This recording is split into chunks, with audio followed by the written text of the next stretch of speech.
मैं +2 क्लास की pol science की दूसरी वीडियो में आपके सामने आ गया हूँ। पिछली वीडियो में हमने 11th क्वेश्चन तक क्वेश्चन कर लिए थे। अब 12th क्वेश्चन है। क्वेश्चन कहता है कि जूनागढ़ रियासत पर नोट लिखो। आंसर है इसका, जूनागढ़ रियासत तीनों ओर से भारतीय ज़मीन से घिरी हुई थी और पाकिस्तान की तरफ केवल जल भाग लगता था। वहाँ की 80% जनता हिंदू थी।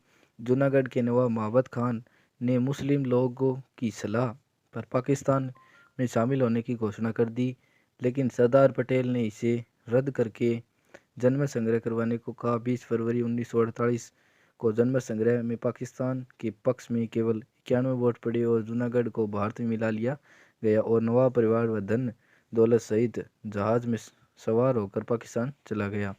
क्वेश्चन 13, हैदराबाद रियासत पर नोट लिखो। आंसर है, हैदराबाद रियासत का क्षेत्रफल 1,32,000 वर्ग किलोमीटर और इसकी आबादी 1,40,00,000 थी। वहाँ के शासक उस्मान अली खान को निजाम कहा जाता था और उनकी गिनती पूरी दुनिया में दौलतमंद लोगों में होती थी। हैदराबाद भारत के केंद्र में था। 1 साल के लिए भारत ने हैदराबाद को आज़ाद रियासत देने का समझौता किया, लेकिन वहाँ के लोगों ने निजाम के खिलाफ आंदोलन छेड़ दिया। निजाम ने आंदोलन को दबाने के लिए अपने अर्धसैनिक बल को भेज उन्हें जो अर्धसैनिक बल थे उन्होंने उनको भेजा जिन्हें रजाकार कहा जाता था। उन्हें लोगों पर बहुत अत्याचार क्या कहता है कि उन्होंने बहुत लोगों पर अत्याचार किए, जिसके कारण भारतीय सेना ने सितंबर 1948 में हैदराबाद को भारत में मिला लिया। 14th क्वेश्चन, कश्मीर रियासत पर नोट लिखो। कश्मीर की 80% आबादी मुस्लिम थी, लेकिन वहाँ शासक महाराजा हरि सिंह हिंदू था। वह भारत और पाकिस्तान दोनों से अलग रहना चाहता था, लेकिन पाकिस्तान में कबायली लोगों की सहायता से कश्मीर पर हमला कर दिया। क्या कहता है कि पाकिस्तान ने कबायली लोगों की सहायता से कश्मीर पर हमला कर दिया।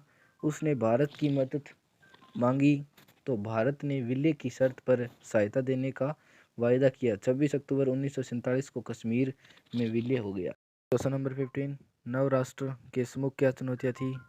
नंबर 1, भारत को एकता के सूत्र में बांधना। नंबर 2, लोकतंत्र की स्थापना करना और नंबर 3, समता मुल्क समाज की स्थापना करना। क्वेश्चन नंबर 16, आंध्र प्रदेश के गठन पर नोट लिखो। तेलुगु भाषी क्षेत्र के लोगों ने विशाल आंध्र की मांग को लेकर आंदोलन चलाया। उन्होंने जाने माने गांधीवादी कांग्रेस नेता पार्टी के श्री राममुलु ने 19 अक्टूबर कहता है कि राममुलु ने 19 अक्टूबर 1952 को भूख हड़ताल पर बैठ गए और 56 दिनों बाद 15 दिसंबर 1952 को उनकी मृत्यु हो गई, जिससे सारे इलाके में उग्र हिंसा का दौर शुरू हो गया और केंद्र सरकार ने आनन फानन में ही दिसंबर 1952 में आंध्र प्रदेश का गठन कर दिया। क्वेश्चन नंबर 17, राज्यों के पुनर्गठन पर नोट लिखो। केंद्र सरकार ने 1953 में राज्य पुनर्गठन आयोग बनाया। इस रिपोर्ट के आधार पर 1956 में राज्य पुनर्गठन अधिनियम पास हुआ, जिसमें 14 राज्य, 6 केंद्र शासित प्रदेश और बनाए गए। अब हमारे देश में 29 राज्य और 7 केंद्र शासित प्रदेश हैं। इसके अंदर क्वेश्चन नंबर 18, अब मोदी सरकार के राज में हमारे देश में 28 राज्य और 8 केंद्र शासित प्रदेश बन चुके हैं। क्वेश्चन नंबर 18, भाषा पर राजनीतिक संघर्ष का वर्णन करें। भारत एक बहुभाषी देश है। यहाँ पर 179 भाषाएं, 544 बोलियां बोली जाती है, जिसमें 22 भाषाओं को संविधान की 8वीं अनुसूची में रखा गया है।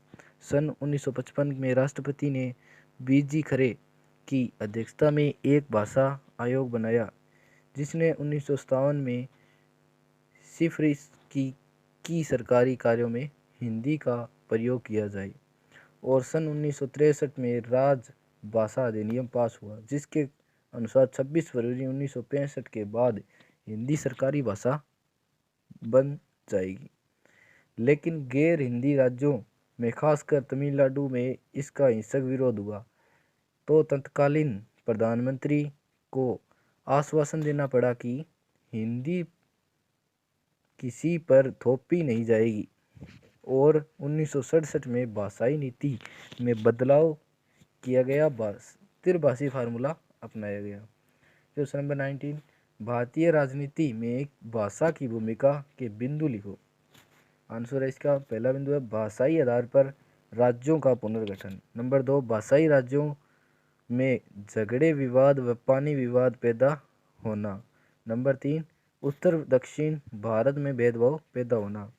क्वेश्चन नंबर 20, भाषा की समस्या का समाधान कैसे हुआ या कैसे किया जाए। इसके अंदर पहला पॉइंट आता है त्रिभाषी फार्मूला अपनाया गया।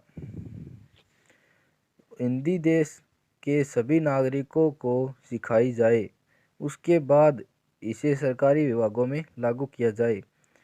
ये हमारी देश की भाषा के समस्या का समाधान हुआ था इनके द्वारा। और इसका तीसरा पॉइंट है अंग्रेजी का प्रयोग कम किया जाए। क्वेश्चन नंबर 21, शरणार्थियों की समस्या पर नोट लिखो। आंसर है देश का विभाजन भारत और पाकिस्तान के रूप में हुआ, और इसका भयंकर परिणाम पाकिस्तान से भारत आने वाले शरणार्थियों के रूप में सामने आया। स्वतंत्र भारत को तुरंत इस समस्या का सामना करना पड़ा।